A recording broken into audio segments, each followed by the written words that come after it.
This is TradeFlow News, bringing you relevant news and insights from around the world.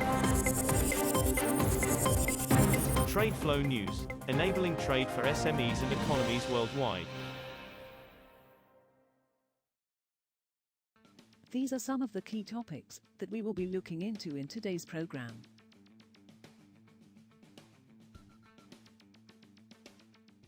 First, let's take a look at the overnight headlines which are impacting the commodity markets. The Group of Seven, G7, coalition will seek to set two price caps on Russian refined products in February, one for products trading at a premium to crude oil and the other for those trading at a discount, a G7 official said.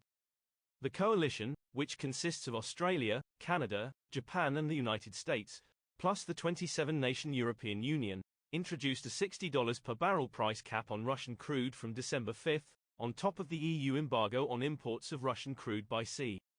From February 5, the coalition will also impose price caps on Russian products, such as diesel, kerosene and fuel oil, to further reduce Moscow's revenue from energy exports and its ability to finance its invasion of Ukraine.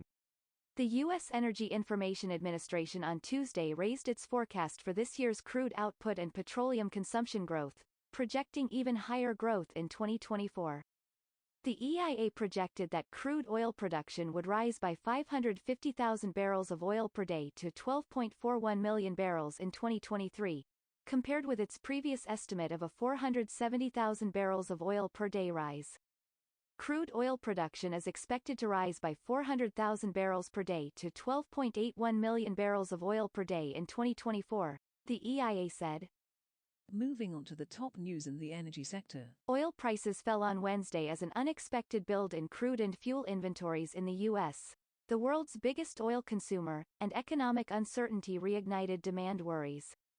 U.S. West Texas Intermediate, WTI, crude futures decreased by 79 cents, or 1.1%, to $74.33 a barrel at 0503 GMT. While Brent crude futures fell by 75 cents, or 0.9%, at $79.35 a barrel. Both contracts rose during trading on Monday and Tuesday, rebounding from a sharp sell-off in the first week of 2023. Goldman Sachs expects that the growing ability of the Organization of the Petroleum Exporting Countries, OPEC, to raise prices without hurting demand too much will limit downside risks to its bullish oil forecast for 2023. The Wall Street Investment Bank sees global oil demand growth of 2.7 million barrels per day in 2023, pushing the market into deficit in the second half and lifting Brent prices to $105 per barrel by the fourth quarter. This tightening, in turn, should allow OPEC to start unwinding its October production cut in H2, analysts at Goldman said in a note dated January 9. Next, we have the top news in metal markets. Ukraine's steel production fell by 70.7% in 2022 to 6.26 million tons because of Russia's invasion and the destruction of leading steel plants, the Steel Producers Union said on Tuesday. Ukraine used to be a major steel producer and exporter.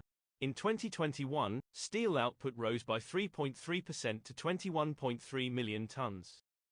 The union said in a statement that rolled steel output had fallen 72% to 5.35 million tons and pig iron production dropped 69.8% to 6.39 million tons in 2022.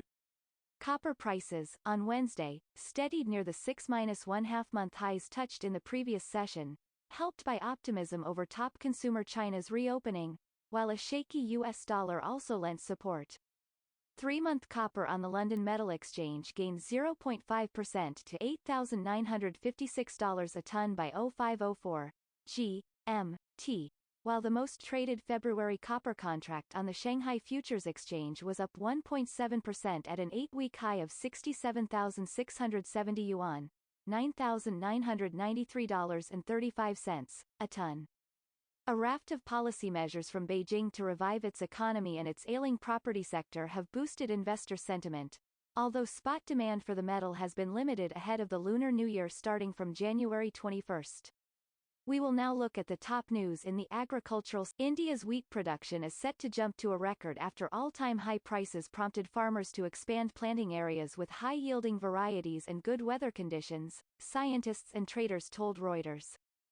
Higher wheat output could encourage India, the world's second biggest producer of the grain, to consider lifting a ban on exports of the staple and help ease concerns over persistently high inflation in food prices.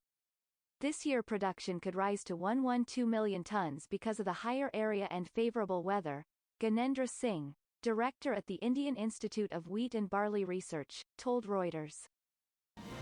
That is all for today's news on commodity markets. Stay tuned to TradeFlow News as we continue to provide you with more updates. We also invite you to follow us on Twitter at TradeFlow News, which allows you to watch our program on your mobile device or desktop to receive information from there.